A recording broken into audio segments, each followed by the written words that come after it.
Right now, the one that's I don't even know the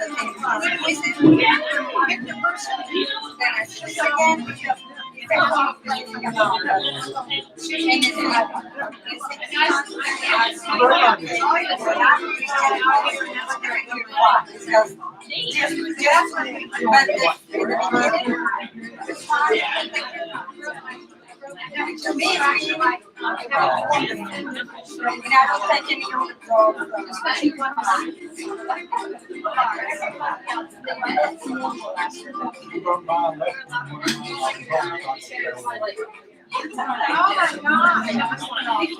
Yeah, it turned black.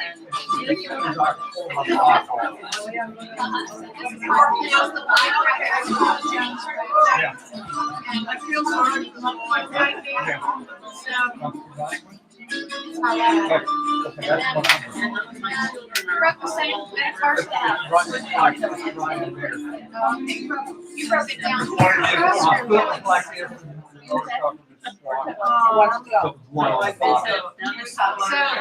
here's the screw, but this side is healed, but this side is healed you.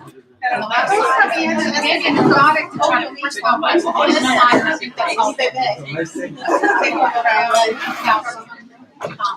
and take calcium until so calcium has calcium citrate, so the stuff is really healthy.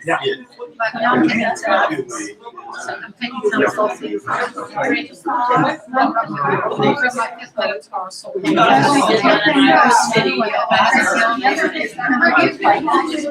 have a CD here. Let's set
up while let's do the other discussion, okay?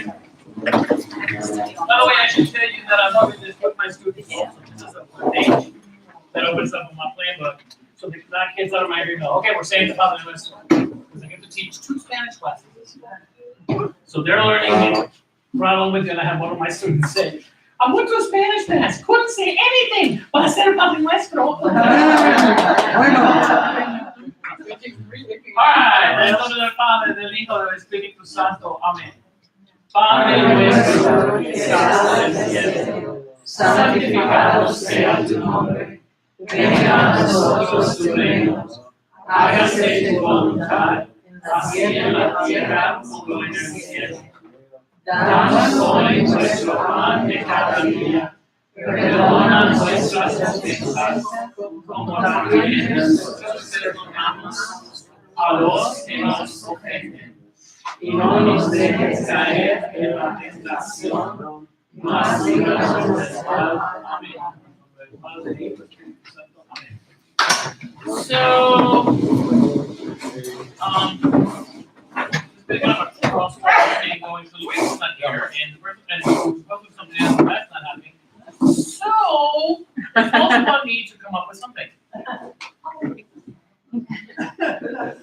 I have a video from the BBC where they go to Barcelona and they examine different bits of art. And we're gonna start with one Gaudi place. I'm gonna skip a section in the middle, it's kind of boring. And then we're gonna go hit the Sagrada Familia and some of the stuff on it. I know, I'd love to have Madrid instead. I miss my city. They're my people. Barcelona's like the artsy fartsy place. It's really fun to go there, but Madrid is like, you know what I call the cats, right? Los gatos. Because they stay up all night. I'm talking like at 3 in the morning. There's people out walking around in Madrid. Lots of people. Like to party, that's the place to go. For those of you that don't know it, Barcelona is right there. In Madrid, right at the beach. Very important port in its time.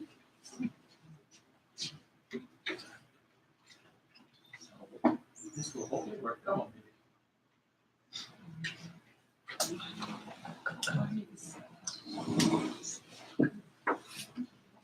Okay, why are you not playing?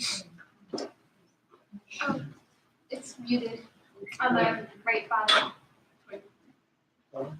Here? There? Yeah. Oh, right there, there it is. Critics, have you ever had a book rejected?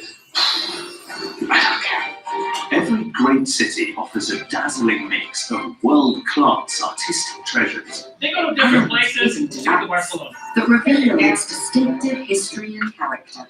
Through into the territory And everybody here. of Udakirk. Which would you choose to see on a flying visit? I'm Alistair They go to different places. This is their trip to Barcelona. And I In this series, we're selecting our personal must-see sites, using the magnificent art and architecture of 3 great cities to understand the forces that shaped them. Keep one eye on your wealth, but always keep an eye on your spiritual well-being. We're 2 art lovers with very different tastes. From modern To the medieval, as your guides. I've lost all sense of direction on this map. We'll be avoiding crowds by hunting for streets way off the track. and we'll also be finding new ways of appreciating the most famous attractions. That's my contribution to the Sagrada. This even inspired artists like Joan Miro and Pablo Picasso, and it's home to some of the most enchanting architecture on earth. While we're here, we want to find out how the city's thwarted desire for autonomy and its unique blend of religion and radical working class politics have helped Barcelona to punch so far above its weight in cultural terms. The story of art and culture in this city, I guess you can't think about it, it's enmeshed with that whole sense of Catalonian identity, nationalist politics. Yeah, politics, but also very charismatic artists and architects, cultural figureheads. And we're going to start off with one of the best of those, Gaudi. Antoni Gaudi designed some of the city's most famous buildings, but we're choosing to see one of his projects that's discreetly tucked away in the northwest of the city, the Torre Ballesca. Gracias. Okay, bye-bye. Right, we're here. We are. Hey, Yeah, you should go inside and I'll take outside, okay? that sounds good. Gaudi worked on this eccentric castle residence for 9 years, commemorating Catalonia's medieval glory days in his distinctive modernista style. It's perched at a strategic spot on the Roman road into the city. It's only recently opened to the public. This area is steeped in history and it's all associated with this important historical figure, Martin the Humane. He was the last Count of Barcelona. He was also King of Aragon, Mallorca, Sicily and Valencia. And actually, the fabric of his building, which dated to around the 1400s, was built into this point by Gaudi.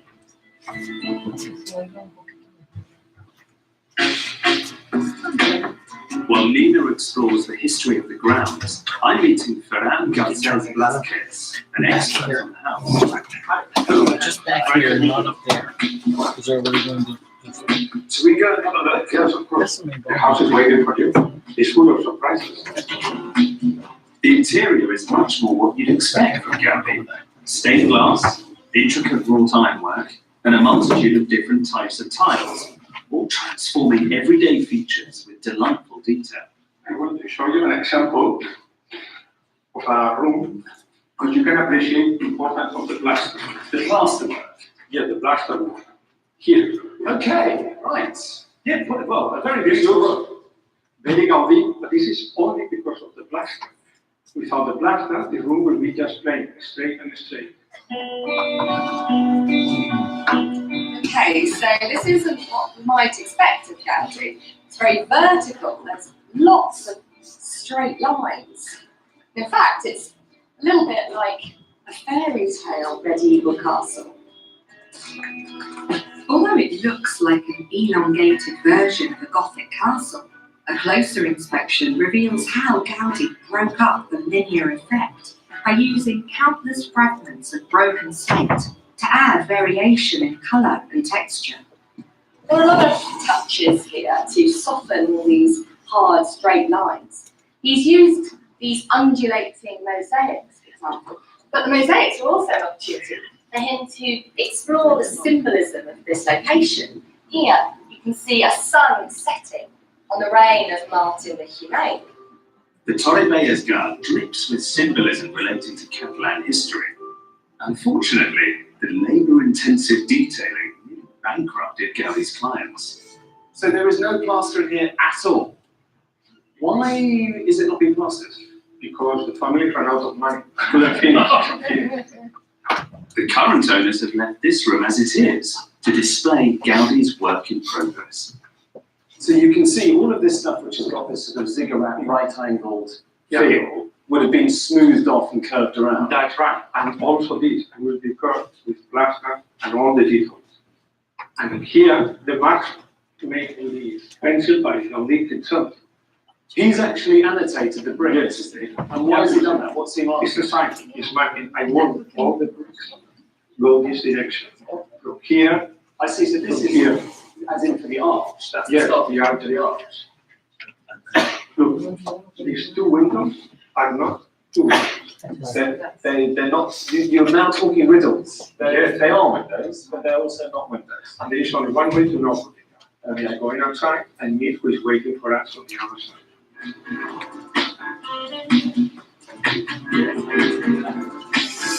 What do you see? I see a roof, Yeah. and I see there's a creature of some description there. This is true. This is It's the a dragon. beast. Yeah, it's the dragon of Bellas one. These windows are no windows because they are the nostrils of the dragon. So, sorry, why is there a dragon in the roof of this house? Gaudi fell in love with dragons.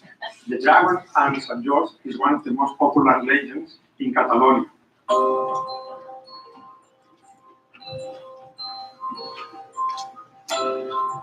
The spire of this building really is the pinnacle of its symbolism. It's also an indication of the sorts of inspiration that Gaudi took from nature. He's created that cross shape up there from looking at the cones of the cypress tree. The top of the spire is wrapped with the Senyera, the flag of Catalonia, which had to be covered up from the start of the Civil War until the death of General Franco. Under Spain's military dictatorship, outward displays of Catalan national identity were prohibited. Oh, I see. Okay. Yeah. That's spectacular. Bellas one in Catalan means nice view. Now you understand why. I do understand why. So hang on, we have that's the mountain Montjuic, right? That overlooks the city. What else can we see which is famous The landmarks? port, the Barceloneta, That's the port. and the Sagrada Familia. So the most iconic Gaudi building in the city that just inspires and all the cranes surrounding it. They're still building. Fantastic. In contrast to Gaudi's Sagrada Familia, which pulls in an average of 12,000 visitors a day, the Torre Bellas can only take 18 at a time. This, in a sense, is a bit like the forgotten Gaudi, and it's also the more intimate Gaudi because it's clearly the politics of the place was so important for him. This sense of harking back to it's not you written that, I mean, the medieval the glories of Catalonia, which means I assume that you love this place. Well, I'm going to surprise you and say, having not been inside, the setup here bothers me slightly. The setup. Yes, it is medievalism. It's not truly looking to the medieval past. All of it to me is it's a little bit too Las Vegas. Okay, ouch. That is, I mean, there was a detail on the roof that I wasn't enamored with, where you can see an entire dragon's face, and that felt possibly slightly kitsch, we say that. But what's interesting when you go inside the building is that sort of gingerbread, slightly artificial medievalism effect that he was going for disappears, and you find a lot of what Gaudi is really well known for. But we are going to see this rather familiar later, a secret side of it. So perhaps we might find some common ground there in finding Gaudi later in the day. There's so much to see here with so little time. The only way to unpack it all is for us to share the load. So while Alistair concentrates on Barcelona's modernista boom,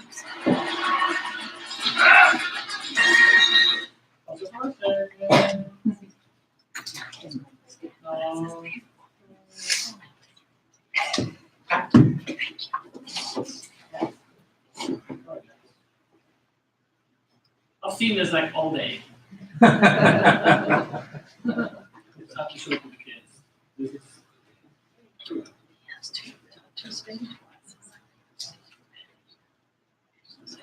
You're complaining it's gone too far. what about tourists? since the 1992 Olympics, visitor numbers have quadrupled to more than 8 million a year. Even the Boqueria covered market is firmly on the tourist trail. They've had to limit visitor numbers so the locals can shop here. It's still quite a crush. Lena, at last, you're here. God, it has been. You're happy. I'm not happy. Have this will Yeah, really this give is you. brilliant. Thanks for getting this in. I need Awesome. it. Cheers. Well, I just fought my way through a sea of tourists to get to you. It's been You're not the only one. Coming down the Ramblers, it's crazy out there. I didn't meet a single camera. Where's Chris?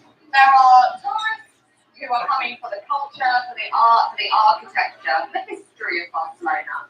And then there are these masses of tourists who are rolling off cruise ships. Nina Ramirez, I never knew you were such a snob. Can we say that? I mean, it's fine, it's all right for us because we like art, but everyone has a right to come if they want to experience the city, surely. I'm not saying that other people shouldn't be coming here. I think it's the destructive aspect of tourism. There is a mayor of Barcelona at the moment. She's trying to limit the numbers of hotels that are being built.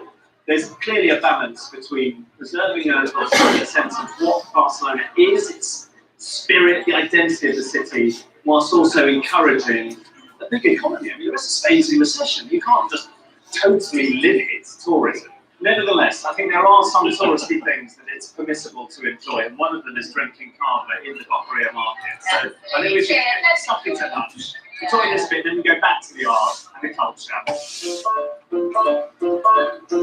With time of the essence, next I want to find out about a centuries-old folk tradition. As I've heard, it's helped keep Catalan national identity alive. Here outside the cathedral to see a celebration of Catalonian culture, the Sardana. It's the national dance. It was suppressed under Franco. It was illegal to do the Sardana. But it's experiencing something of a revival now. Now, some people hate it. Dali really didn't enjoy it at all, but Picasso called it the communion of souls. And in fact, there's a mural by him over on that wall which shows the people of the region dancing the Sardana.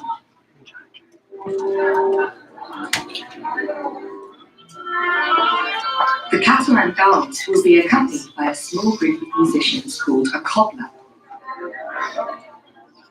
1, 2, It's time to get a crash course from old hand David. 1, 2. Oh, that's where I'm gonna go.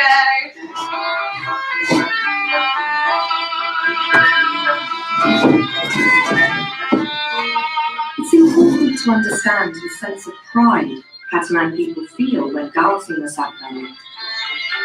For centuries, it's been a way of keeping their culture alive and has allowed people here to feel camaraderie with their fellow Catalans. Better, better.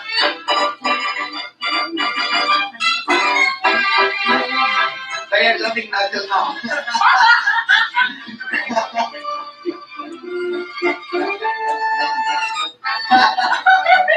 Now stop getting. Continuous.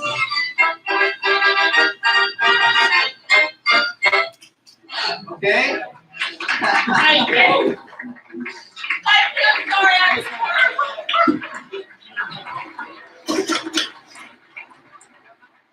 So what does dancing the sardana mean to you? It means friendship because I have met many beautiful dancing sardana. It means competition because there's some competitions of sardana. It means culture. It is traditional dance in Catalonia. And well, it's passion for me. Porque es importante, porque es mi baile, es mi baile nacional. Lo que así, todo el día lo bailo, y todo el día lo bailo. Under the Franco dictatorship, the performance of the sardana was banned, along with Catalan literature and the language itself. So dancing the sardana today is an expression of the wider struggle towards Catalan statehood. As the capital of Catalonia, Barcelona has a long history of resistance to Spanish rule. By the late 19th century, the surge of working-class rebellion coupled with Catalan nationalism would prove an explosive mix. Anarchist bombings, unruly gatherings of radical protesters, striking factory workers were all met with brutal force and punishment. And in 1909, the turmoil peaked in a widespread revolt against military conscription. It was complete chaos. Churches and convents were burnt, the city was placed under martial law, and around 150 protesters, as well as 8 soldiers and policemen, were killed in what became known as the Semana Tragica, or Tragic Week. In recent years, the city's radical spirit has often been expressed in its street art.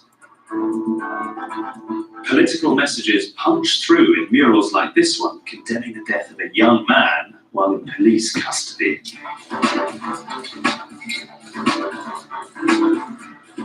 Or this one, protesting against a proposed property development in a community green space. Before I catch up with Nina again, I've got time to see how street art is helping to revitalise a once run-down part of town called La Raval. I think this is a really good example of the recent boom in street art that you find in Barcelona. It's a really successful, very joyful, exuberant mural by a street artist called Six Paredes. Now, the name of it, you can see the title over there, it's called Tribute to Miro. And that influence is immediately apparent as you look at the mural in the use of very bright, some of them primary colours, simple forms. He calls it primitive futurism.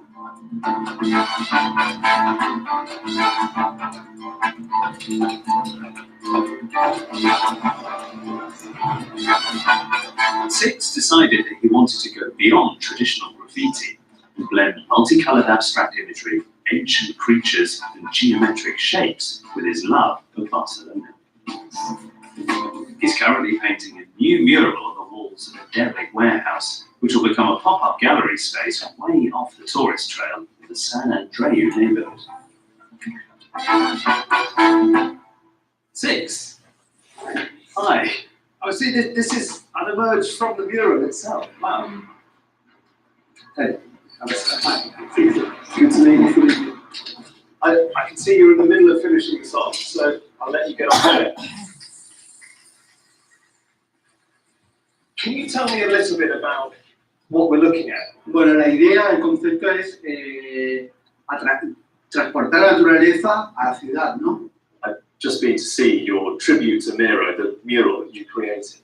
Do you, I guess you do, but do you acknowledge his influence on your own work in quite a big way? Yo creo que y no tenía la esencia de Barcelona, y yo puedo tener esa esencia de Barcelona. Por sus colores, las formas, hay una energía en la ciudad que afecta a los artistas, y creo que a mí me afectó también, como a él. So I'm dying to ask if there's just a bit that I could add to the mural. I mean, the same colour. I wanted to do something a bit more dramatic again. It's like it's my tag, but it's invisible. Oh no! I've destroyed the mural. I'm so sorry. No problem. Most tourists stick to the well-worn trail of the beach, Sagrada Familia, and La Rambla. But if you know where to look, there are still plenty of places to enjoy the art of Barcelona away from the crowds. I'm assuming, Nina, that you're not going to show me the cathedral. That might be a little bit obvious. Yeah, What do you no, think? I found something very exciting.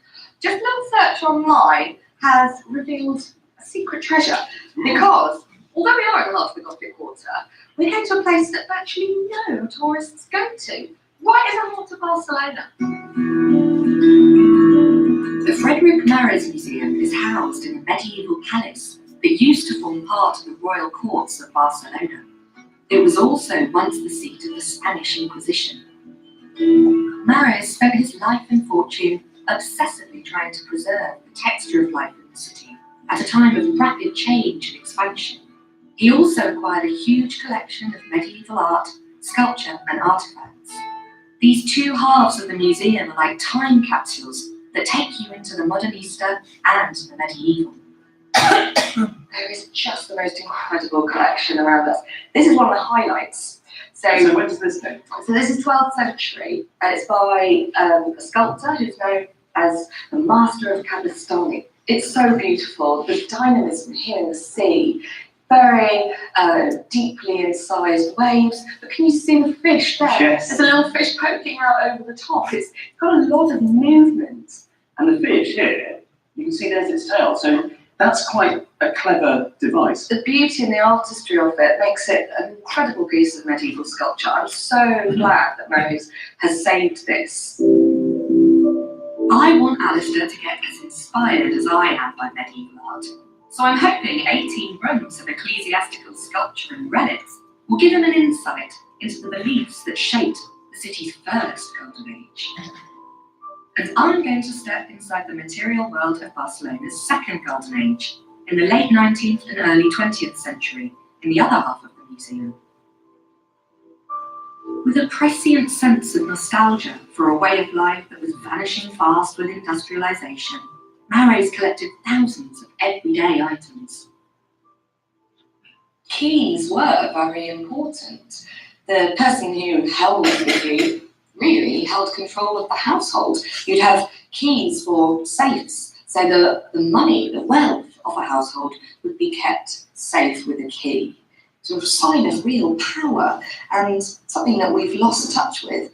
But Mares seems to realise that these everyday objects tell a story, they're important. I think this is a fabulous collection. This museum is open to the public at the moment, but I've not passed one other person. It's completely empty. I think that's a bit of a shame.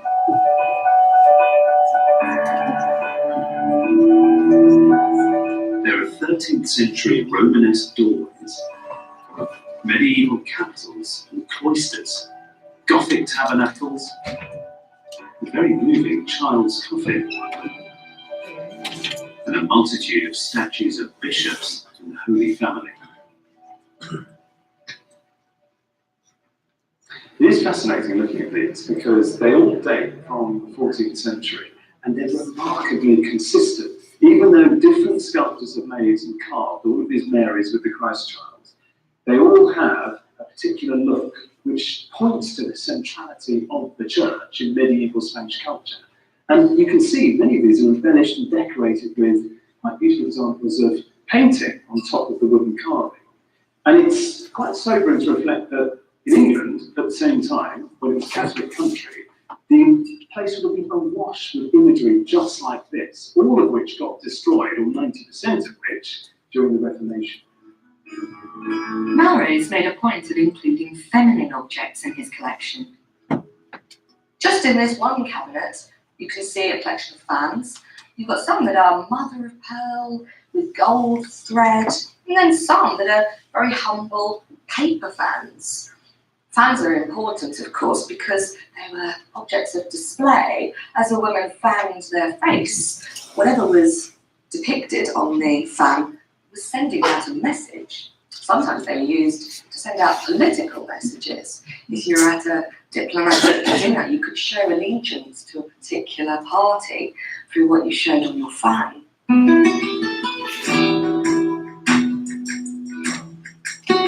The collection of religious statues and sculptures that Mahrez assembled from churches and monasteries is just as compendious. It's becoming quite apparent that one of the strengths of the collection is the sheer number of crucified Christs, and all of them are really, in a Spanish way, incredibly gruesome.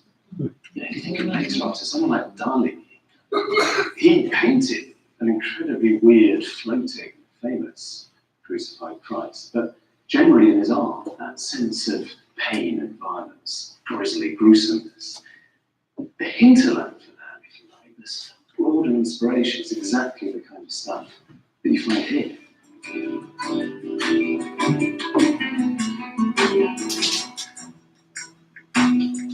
There's no doubt that Mahrez amassed an outstanding collection of medieval art, but I'm left questioning his methods. I believe that religious art in particular, medieval Christian art, it's part of a setting. You see a crucifix in a church, but part of experiencing that is the incense, the atmosphere, the wall paintings, the architecture, the environment, and these have been pulled out of that environment. Not by Armand Mahrez. Well, in a way, yes. And he began his collection early on, and he would go to a church, offer a couple of hundred pesetas, and take everything they had so that they can repair a hole in the roof. And in a way, he was helping, but you could also see it as that age-old problem of the curious antiquarian taking things out of their environment for visual display purposes. Bits of this look like walking through galleries in the V&A in London. And sometimes they've done it quite sympathetically. So a Romanesque window is displayed up on the wall. Admittedly, you don't have a view through it or into the church, but at least it gives you a sense of what the building might have been. So I actually think the display here is quite effective. We may not be able to agree on whether Mahrez took advantage of churches after the destruction of the Civil War years, but there's no denying his collection deserves a far greater audience, as it so brilliantly captures the look and feel of the backdrop to life here, from one golden age to the next.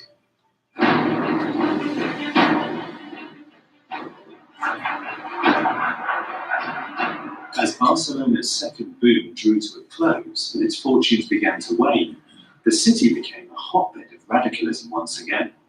By the 1930s, it was a Republican stronghold opposed to General Franco's fascists. The streets of the city became a scene of terror during the Civil War of 1936 to 39, when Barcelona was the target of punishing airstrikes. Franco drew on the firepower of Mussolini's Italian fighter pilots and jets from Germany. These deadly bombardments would reinforce sympathy for Barcelona's plight amongst anti-fascists abroad.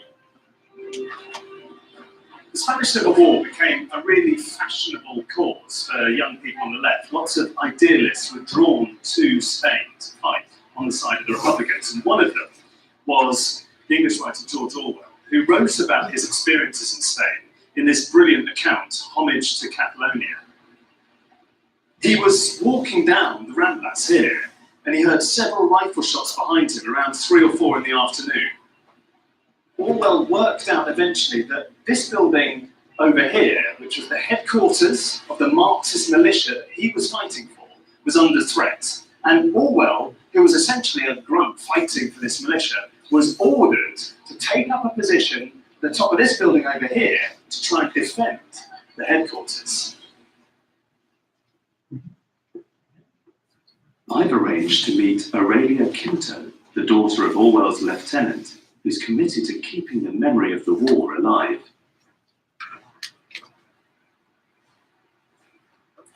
Hi, Aurelia. Alistair. Muy bien, encantada. Nice to meet you. Yeah, you too. Bueno, yo he traído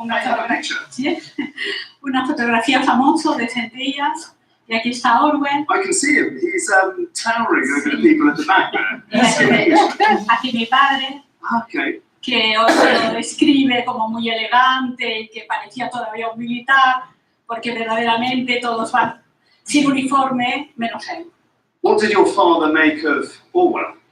Bien, él era un enamorado de todos los internacionales y en realidad yo creo que Orwell era uno más en aquel momento de la guerra y de la lucha. Lo que sí le llamó a mi padre la atención sobre Orwell es que siempre andaba con una libreta anotando. Orwell's accounts of the battles taking place on the streets below are vividly detailed against a backdrop of disappointment at the monotony of war. Orwell writes, when you're taking part in events like these, you are, I suppose, in a small way, making history.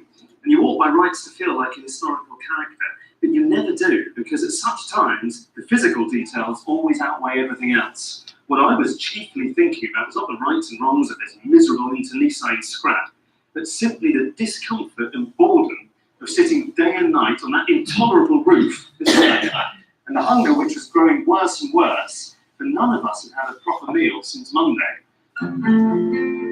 While war was being waged on the streets and in the skies above, local people were left to fend for themselves.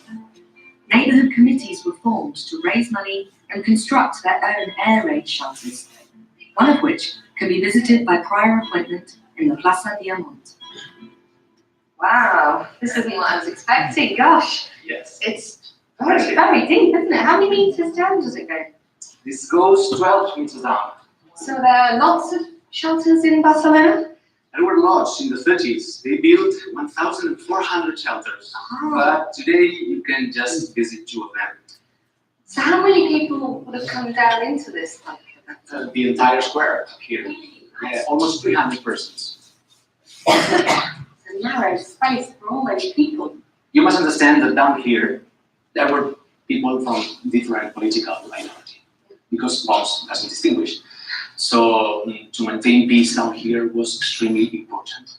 That's why they had some rules. It was completely forbidden down here to speak about politics or religion. 2 of the major subjects that lead this country into a civil war. So imagine how it was being here. What do you speak about? When we think about a sense of camaraderie in war shelters, people going into the tube in London, you're singing songs and keeping each other's spirits up. This is not about that, is it? I think the spirit will be different because you're speaking about England that was a united country. And what we had here was a split country.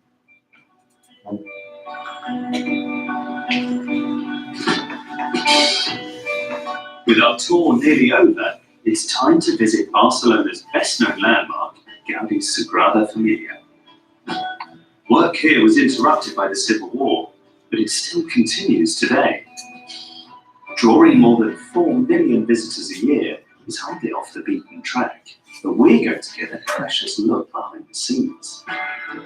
Gaudi designed it as an expression of Christian faith, reinterpreting Barcelona's Gothic heritage with the most technologically daring modernista design.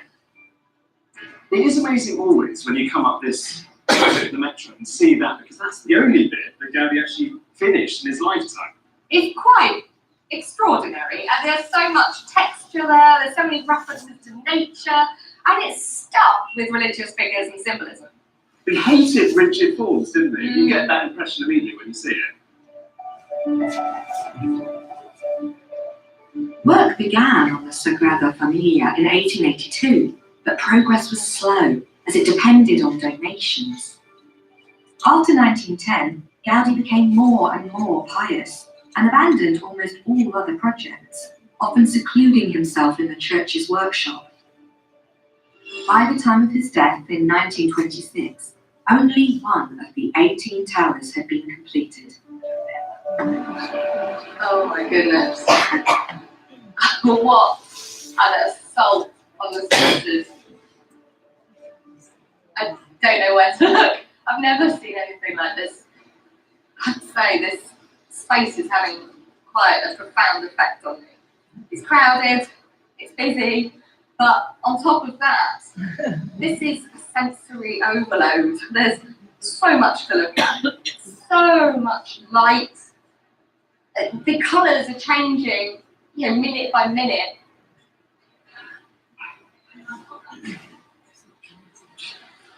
Right, this is the stonemasons' workshop of the Sagrada Familia. You can see here they all are, and they're working on decoration for the exterior of the cathedral. I mean, down here, you can see the whole cathedral is covered with words, language, and this is the beginning of the word, Latin word, I think, for our Lord, Dominus, and then there's some other letters here, tecum, I think that may mean with you, and there's also all of this beautiful naturalistic rock formation, as though it's been gently eroded away by the wind and the sun over many centuries, which is going to be on the side of the cathedral. Yes. Oh, here, yeah. And I can't resist leaving my mark. Yeah, so, all I do, this is, seems fairly straightforward. Facile? Well, it's not facile, no, I wouldn't say it's that easy. But, there's a chip that came off, that's good. That's my contribution to the Sagrada. Craftsmen of all varieties are busy working around the clock to fulfill Gaudi's artistic vision. Your family have been responsible for most of the stained glass. Yes, all of the stained glass in the windows. I think my grandfather would be very satisfied with it. Oh, let's see where the panels go in. A little bit of history. Okay. I'm turning to liquid.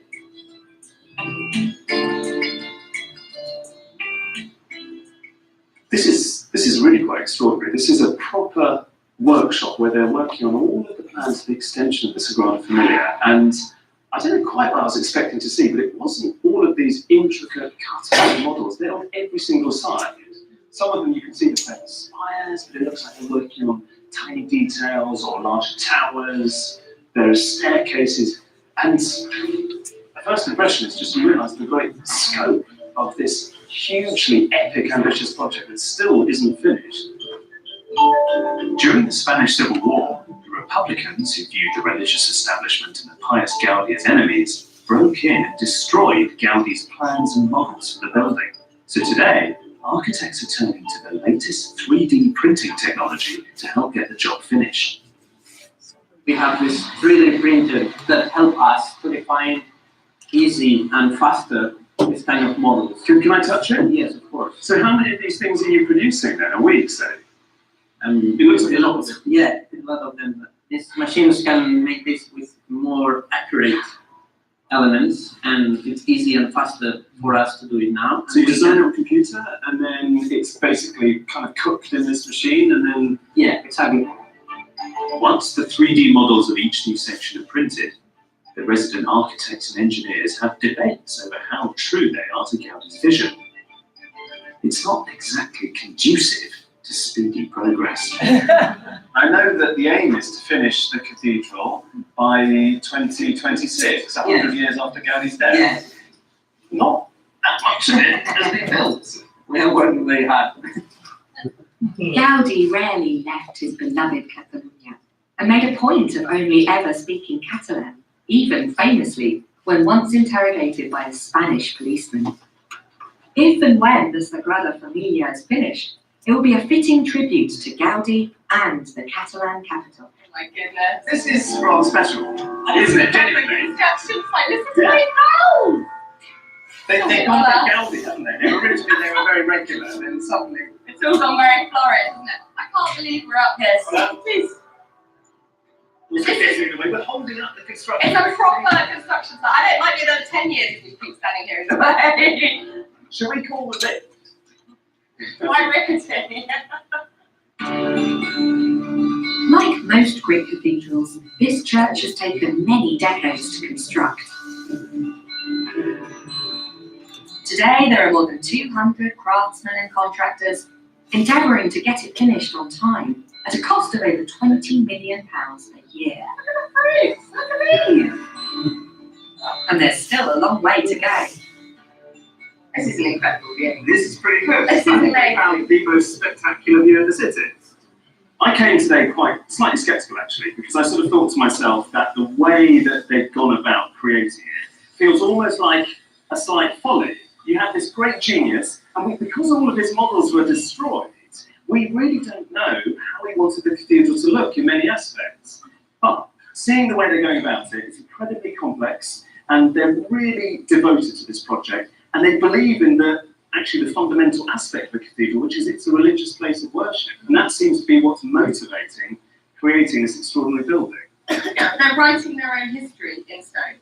They're creating an image that is iconic and recognisable worldwide for Catalonians pulling together. It looks like nothing else anywhere.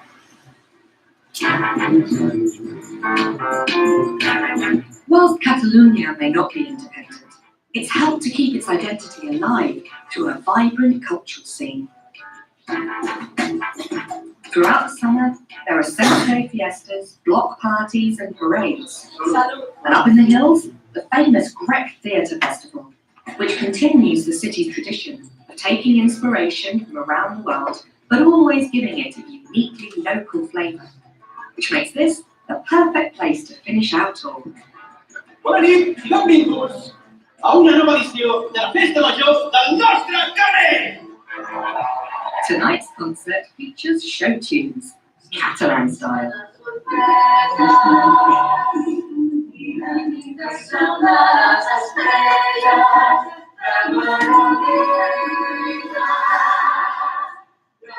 I just love this idea that you have the layered local nationalism and a real sense of an international city that can hold its own against other great world capitals of culture. I mean, this isn't a capital, but it feels like it's always had pretensions to be one. If you ask people, a city in Spain, possibly it's Madrid that gets overlooked in favour of Barcelona now. Its reputation is so great. And actually, Barcelona has always defined itself in contrast to Madrid.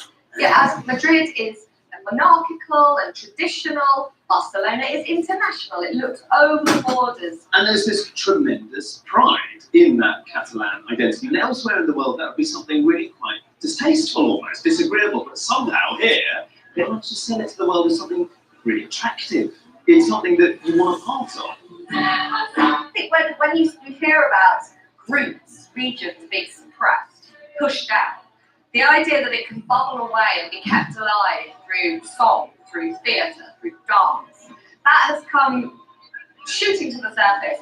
There's this wonderful line by a famous poet about Barcelona being a great enchantress. And I think we have very much fallen under her spell. I think cheers is in order. Cheers. We have seen so much. Yeah.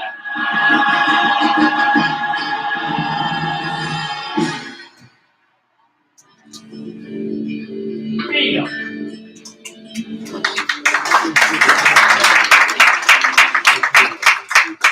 I do love the whole showing of the building of the Sagrada Familia and all the stuff that's going on. I never even realized it's going to be a whole set of birds outside and everything. That's just interesting.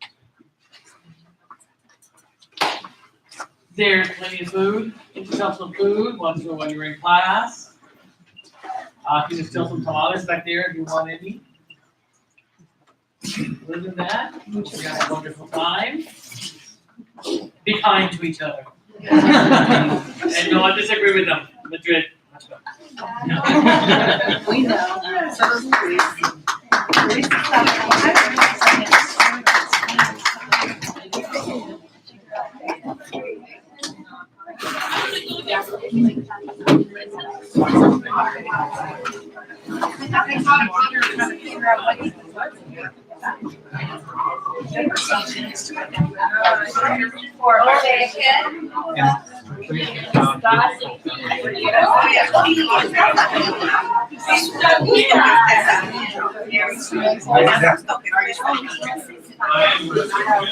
I thought I'm gonna invite you to play golf.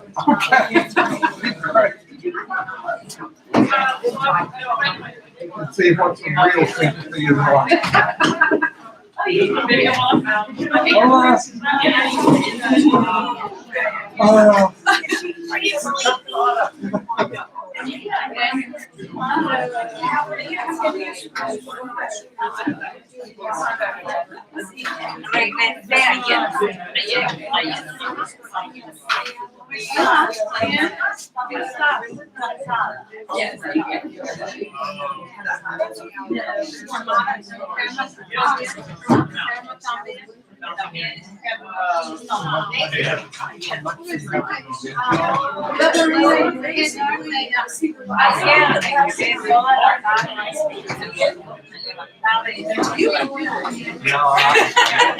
Okay, well, we can also train. But I'm going down.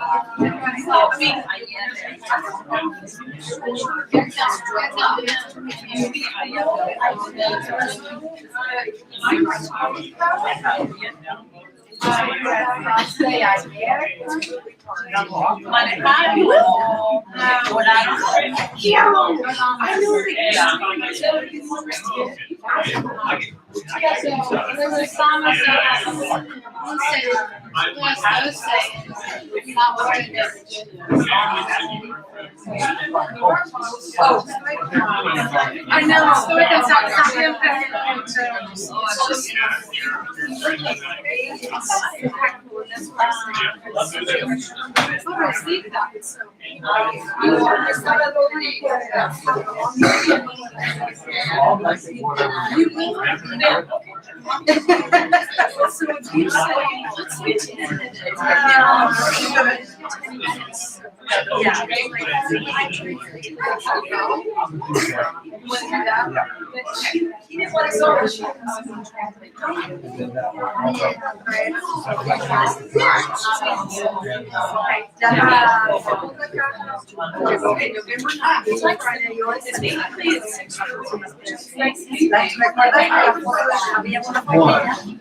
Not one is father.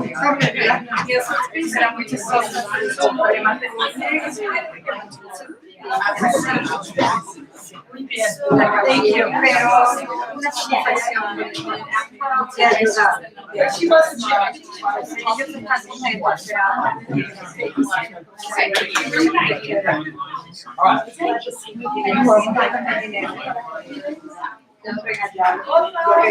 contentos,